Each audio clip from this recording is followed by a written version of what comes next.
በዚህ ምሽት እጅግ አሳዛኝ የተባለ ዜና ተሰምቷል። ከንግስ ሲመለሱ የነበሩ ሰዎች ላይ በደረሰ የትራፊክ አደጋ በጣም የሚያሳዝን ዜና። በአዲስ አበባ ማቅ ለበሰች።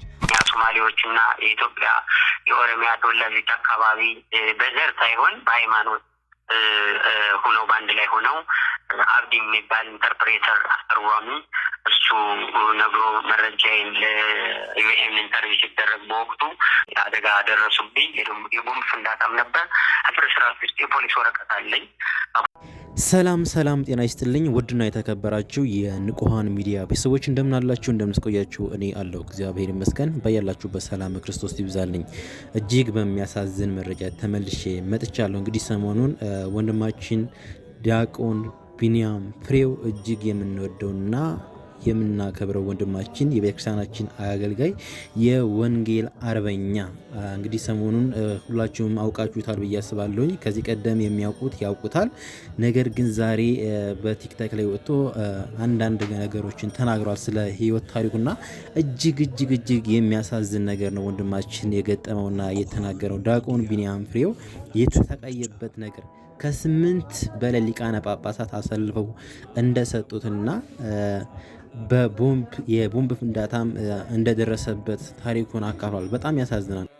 አባቶቻችን ልጆቻቸውን ካልጠበቁ ማን ሊጠብቀን ነው? ትልቅ ጥያቄ የፈጠረብኝ ነገር ስለ ህይወት ታሪክ ስሰማ ይህ ነው። ያሳዝናል። ብቻ አባቶቻችን በእንደዚህ አይነት መልኩ ልጆቻቸውን የሚበትኑ ከሆነ በጣም ያሳዝናል። እንግዲህ በዛሬው መረጃ የምናያቸው ትንሽ የሚያሳዝኑ መረጃዎች ናቸው። በትናንትናው ዕለት ከአቡነ ገብረ መንፈስ ቅዱስ ገዳም በዓለ ንግስ አክብረው ሲመለሱ በትራፊክ አደጋ ያለፉ ምእመናን እህት ወንድሞቻችን አሉ። በወላይታ ላይ በበዲሳ ከተማ ላይ ነፍሳቸውን በአጸደ ገነት ያኑርልኝ ማለት ወዳለሁ። ለመላው ቤተሰቦቻቸው መጽናናትን እመኛለሁኝ። እነኝና የመሳሰሉ መረጃዎችን ይዤላችሁ መጥቻለሁኝ። ሁላችሁም ቪዲዮ ላይክ እና ሼር በማድረግ ለመላው ኦርቶዶክሳውያን ታደርሱልኝ በእግዚአብሔር ስም እጠይቃችኋለሁኝ። ቅድሚያ ወዳደረኩት መረጃ ወስዳችኋለሁኝ። ተከታተሉ። በዚህ ምሽት እጅግ አሳዛኝ የተባለ ዜና ተሰምቷል። ከንግስ ሲመለሱ የነበሩ ሰዎች ላይ በደረሰ የትራፊክ አደጋ ከ14 ሰዎች በላይ መሞታቸው እየተነገረ ይገኛል። ይህ የሆነው በወላይታ ዞን ውስጥ ነው። መነሻቸውን ሐዋሳና ሻሸመኔ ከተማ አድርገው የመጋቢት አቦ ክብረ በዓልን በአርባ ምንጭ ዝጊቲ አቦ በማክበር ወደ መጡበት በመመለስ ላይ የነበሩ ምዕመናን ወላይታ ዞን በዴሳ ከተማ መሻገሪያ ድልድይ ስር የተሳፈሩበት መኪና ፍሬን ተበጥሶ በመግባቱ ከ14 በላይ ምዕመናን ከዚህ ዓለም ድጋፍ አርፈዋል ተብሏል። ይህ አደጋ የደረሰው ዛሬ 12 ሰዓት ከ30 አካባቢ ነው። አደጋውም ታዲያ በወንዝ ውስጥ መከሰቱን ተከትሎ የሟቾች ቁጥርም ከዚህ በላይ ሊያሻቅብ ይችላል ተብሏል። ለሞቱት ነፍስ ይማር፣ ለቤተሰቦቻቸው መጽናናት እንመኛለን። እንግዲህ እሱ ያመጣውን ማንም ሊመልሰው አይችልም። ምንም ማድረግ አይቻልም። እግዚአብሔር ነፍሳቸውን በአጸደ ገነት ያኑርልን ከማለት ውጭ ሌላ ምንም ልንል አንችልም። በእነዚህ አይነት መልኩ በወጣንበት መቅረት አለ። እጅግ የሚያሳዝን ነው። ለመላው ቤተሰቦቻቸው መጽናናትን እመኛለሁ። ከዚህ መቀጠል የምወስዳችሁ ትናንት በተፈጠረው ጉዳይ ላይ አንዳንድ እህት ወንድሞቻችን ሀሳብ አስተያየታቸውን እየሰጡ ነው ያሉት በእሸቱ መለሰ ጉዳይ ላይ ማለት ነው። 1-2 መረጃዎች እንስማና ቀጥታ ወደ ወንድማችን መረጃ እንሄዳለን። እሸቱን አትንኩብኝ አትበለኝ፣ ቤተ ክርስቲያንን አትንኩብኝ በለኝ። ለእሸቱ በሚገባው ልክ በሚገባ እንነግረዋለን። አታሽቋልጥ። ስለምን ታሽቃብጣለህ? ስለምን ታሽቋልጣለህ? ከቻልክና ከበረታ ጎበዝ ከሆንክ እውነትን ተናገር።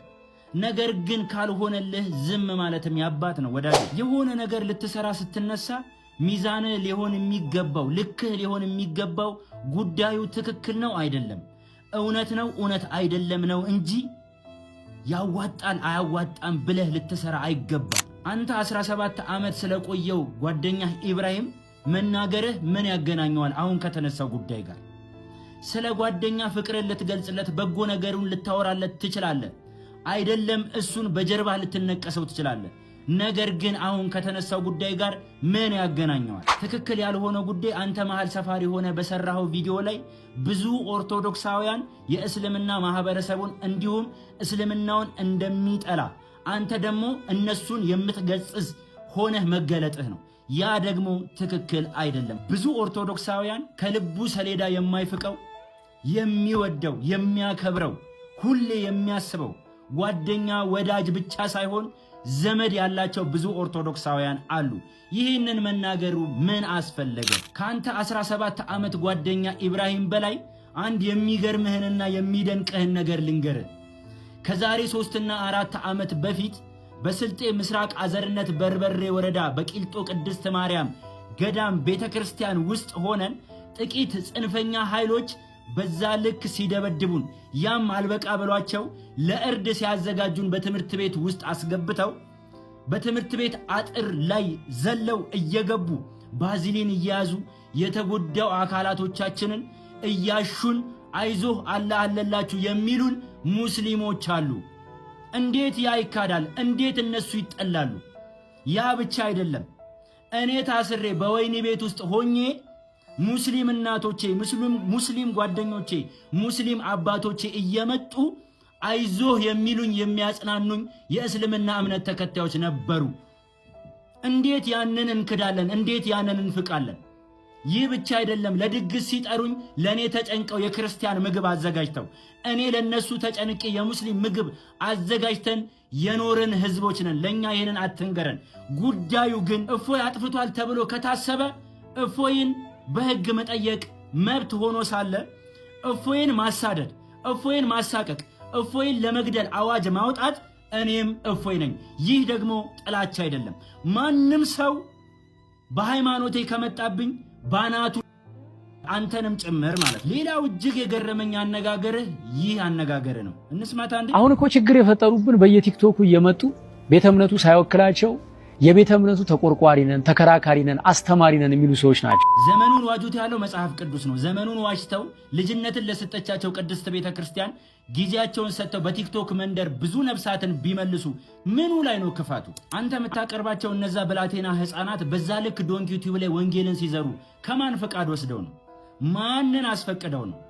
አንተ ማታደርገውን ነገር ሰዎች እንዲያደርጉት መምከርም መናገርም አለብህ ብዬ አላምንም። ትንሽ ዕውቀት ምንም አንተ የናካት ትንሿ ዕውቀት እግዚአብሔር ጸጋና ሞገስን ሰጥቷት በጣም ብዙ ሺህ ህዝብ በቲክቶክ መንደር ድኗል።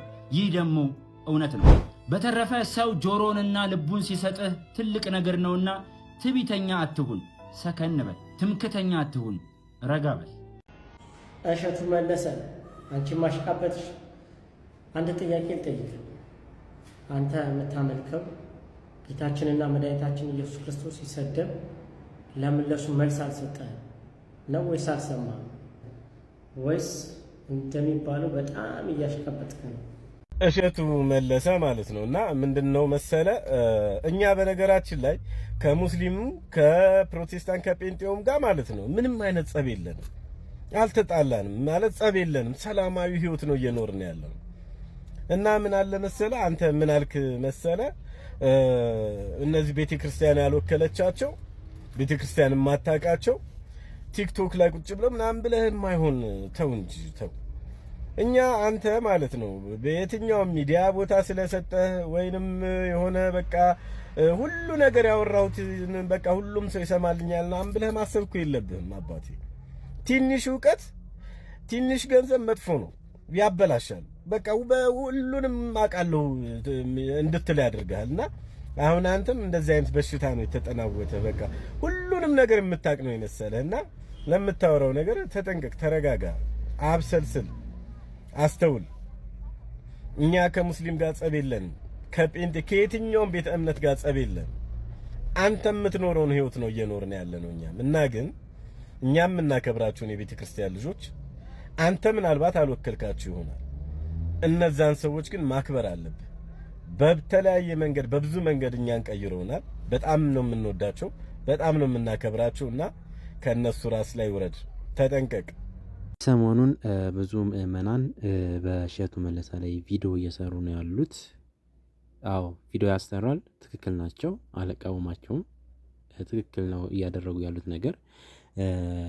በእኔ በራሴ በኩል እሸቱ መለሰ ይቅርታ ቢጠይቅ ከሚሉት ነኝና ይቅርታ ጠይቅ። ብዙ ምዕመናን ይወድሃል፣ ያከብርሃል፣ አልባቸው እንዳያስወጡህ ተጠንቀቅ፣ ይቅርታ ጠይቅ ማለት ወዳለሁኝ። ቀጥታ የምንሄደው አሁን ወደ ዲያቆን ቢኒያም ፍሬው እንሄዳለን። ከዚህ ቀደም የምታውቁት ብዙ ምዕመናን ልትኖሩ ትችላላችሁ። እጅግ የሚያሳዝን ታሪክ ነው። ቀጥታ እሱን ታሪክ የምንሰማ ይሆናል። ወደ እሱ ወስዳችኋለሁ። አሁን ቅዱስ ገብቶ በማመዳት ያለ እውቀት በድፍረት ክርስቶስ ሲነጠፍ ዝም ብለው ሲያዩ እኒያ ሊቃውንቱ እውነት መሰከረ። ቢኒያም ወጣቱ መሐመዳውያን እንዳትሳሳቱ ክርስቶስ አምላክ ነው፣ አትልፉ በከንቱ ብዬ በመሰከር አምላችን አትንኩ አሳልፈው ሰጡኝ። እነ ወደ አምላኩ ዝም ብለው ሲያዩ የኔ አባት ጳጳሱ የመሐመድ ልጆች ሊገሉ ተነሱ። አይዞ ልጅ የሚል አንድ አባት አጥቼ ለስደት በቃዊ ከሀገር ወጥቼ ስንቱ ይነገራን የስደቱ ጣጣ። ዩጋንዳ ገባዊ ነፍሴ ሳትወጣ እንደምን ብዬ ዩጋንዳ ገብቼ በጣም ተደሰትኩ። የአምላክ ቤት አግኝቼ ወዲያው ተሳልሜ አስጠጉኛል። ለቃውን ቁሜ ከየት ነው የመጣ ከነዚያ ነው ከኛ ብለው መረመሩ ይንደግፉዳኛ እዚያ ከበረንዳው እየገባኛ ብለው ፈቀዱልኝ። አይገቡ ቁራኛ ከዚያም በረዳ የተራረኩኝና ገብቼ ትናዊ ሊኖር እንደገና አላለቀልኝ መንዲሮ የኑሮ ፈተና። አንዳንዶቹ መጡ ዋዛኝ መስለው በጣም አቆሰሉ ጆሮዬን ጠበው። ዩጋንዳ ከተማ እያለ ወተትን ይጠቅማቸዋል ጆሮ በመጥባት። ደጉ ሳምራዊ አልኳባው ለምሳሌ ሲመጡ ደጉ ሳምራዊ ወደ እኔ ቀረበ። ዝቅ ብሎ አነሳ ቁስሌን ማጠበ። ከወደኩበት ላይ ፈጥኖ ወሰደኝ። ከእንግዶች ማረፊያ አደራ ሰጠኝ። የምታከምበት ወይም ቢርበኝ ለችግር ሁሉ ገንዘብ ሰጠልኝ። ተቀባይ ሳያሳተመኝ ገንዘቤን ቀምቶ አውጥቶታለኝ። እንግዲህ የት ልግባ የኔው ከባረር የሃይማኖቴ ሰው ማለት ነው። እንግዲህ የት ልግባ የኔው ከባረር የባካ አምላኬ አንተው እንደሆነ እያየ ከኋላ ጠላት ሲከተለኝ ከአምላክ ፊት አውጥቶ አሳልፎ ሰጠኝ። የመሐመድ ሰይጣን እንደ ጠላት ሆኖ ኢትዮጵያ ውስጥ ያሳድደኝ የነበረው ማለት ነው። የመሐመድ ሰይጣን እንደ ጠላት ሆኖ ከኔ እየቀደመ እየሄደ ፈጥኖ ከዚህ ማስወጣኝ በቆፍ ተሸፍኖ አለቃው መነኩሴ ነው እና በቆፍ ተሸፍኖ ሰይጣን አስወጣኝ ማለት ነው። በቆፍ ተሸፍኖ እንደ ሐዋርያት እንደ ሰማዕታት የመሰከርኩልህ ቆሜ በእምነት ብዬ ተቆቃው ቢኒያም ስደት የሚል ቃል ለአንድ ቤት መቅለሉ ላይ የሰው ከባድ ነው አይቻልም ቃሉ። እሳሩ ቅጠሉ ፀሐዩ አሩሩ አቤት ማቃጠሉ ተባብራችሁ ያዙ በሉ ዝም አትበሉ ተማክረው ወጡ ሁሉም ይመስላሉ እያልኩ እዚያው ደረስኩኝ። ከዚህ በኋላ እዚያው ውጣ ተባልኩኝ። ወጣሁኝ ወደ ስደቴን ደግሞ እንደገና ወደ ሀገሬ መከራው ሲጸናብኝ ኬንያ ሶማሌዎችና የኢትዮጵያ የኦሮሚያ ተወላጆች አካባቢ በዘር ሳይሆን በሃይማኖት ሆነው በአንድ ላይ ሆነው አብዲ የሚባል ኢንተርፕሬተር አስተርጓሚ እሱ ነግሮ መረጃዬን ለዩኤን ኢንተርቪው ሲደረግ በወቅቱ እንትን አለኝ። አደጋ ደረሱብኝ። የቦምብ ፍንዳታም ነበር። ፍርስራሽ ውስጥ የፖሊስ ወረቀት አለኝ። አዚያ ፍርስራሽ ውስጥ ወጥቼ ወደ ኢትዮጵያ ገባው። ኢትዮጵያም ያው ቤተሰቦችን እየመንገላታት ጀመርኩ። ልጅም ታግቶ እኛው ክርስቲያኖች የሆኑት በገንዘብ ተገዝተው 125,000 ብር ተሰጥቷቸው ህፃኑን ልጅን አፍነው ወስደው 103 ኪሎ ሜትር ከተጓዙ በኋላ ሲያለቅስባቸው አስፈራርተው በቢላ ነካ አድርገውት ነበረ። የሆዱ አካባቢ ቀደው ማለት ብዙም ኃይል የለውም። ደም ሲፈሰው ሰው ለምንድን ነው ሲሉት ወደ ሐኪም ቤት እየወሰድኩት ብሎ ከዚያ ሰው ሲጠራጠር ለፖሊስ አስያዘልኝ። 8 ዓመት ተፈርዶበት ወደ እስር ቤት ገባ። ልጅንም 3 ወር አሳክም የወጣው ጫካ ለጫካ መንደር ለመንደር ሰፈር ለሰፈር እየቀያየርን መኖር ጀመርን ማለት ነው።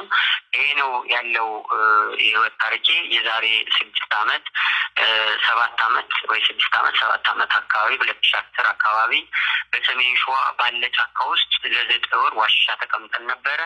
ከዚያም ዘማሪ ቸርነት የሚባል ኢንተርቪው አድርጎኝ ነበር። ኢንተርቪው ካደረገ በኋላ የት እንዳለ የት እንደሚኖር አላውቅም። እዚያ በኋላም ደውሎልኝ አያውቅም። እግዚአብሔር ግን በየጊዜው በየሰዓቱ መልካም የሆነውን ስራ እየሰራ እየጠበቀ በጉኛው ስር እየሰወረ እናቱ ንጽሕት ድንግል ማርያምን እየላከልን አለን። እግዚአብሔር ይመስገን፣ ላመሰግነው ይገባል። አሁንም በዚህ ስልክ ሳወራችሁ እንግዲህ ወንድሜ ዲያቆን ነው። በቀደም ደውሎልኝ ነበር። ዛሬ መልሶ ደወለና አሁን ሲያናግረኝ ከመሀሉ ሰው እንዳስገባ ተረድቼዋለሁ እና ለዚያ ነው እንግዲህ ያለህን ነገር ተናገር ሲለኝ ነው ያለውን ነገር የተናገርኩት ማለት ነው። ሌላ ጥያቄ ካላችሁ እናንተ እንጠብቃለሁ። እንግዲህ እንደሰማችሁት የዲያቆን ቢኒያም ፍሬው ታሪክ እጅግ የሚያሳዝን ነው። ቅስም ይሰብራል። እውነት እላቸዋለሁ። አንድ የቤተ ክርስቲያን አገልጋይ የሆነ ወንጌል የሚያስተምር ለምን እውነት ትናገራለህ ተብሎ ልክ እንደ እፎይ ለምን የተጻፈውን ታነባለህ ተብሎ በአባቶቻችን ዝምታ ልክ እንደ ዛሬው ማለት በአባቶቻችን ዝምታ እንደውም አሳልፈው በመስጠት ጭምር ብዙ መከራና ስቃይን ለክርስቶስ ሲል ሰማዕትነትን የተቀበለ መምህር አሁንም በስደት ላይ ያለ መምህር ነው። እጅግ የሚያሳዝን ነገር ነው። የዲያቆን ቢንያም ፍሬው ታሪክ በእውነት በጣም በጣም በጣም ያሳዝናል። እውነት የምላችሁ ለአንድ የቅድስት ቤተክርስቲያን አገልጋይ ለሆነ መምህር በዚህ ልክ ስቃይ አይገባውም። አሁንም የምንጮኸው የምንለፈልፈው እፎይም ወንድማችን እንደዚህ አይነት ስቃይና ፈተና እንዳያይ ስለሆነ ሁላችንም አሁንም ድምጻችንን ልናሰማ ይገባል ብዬ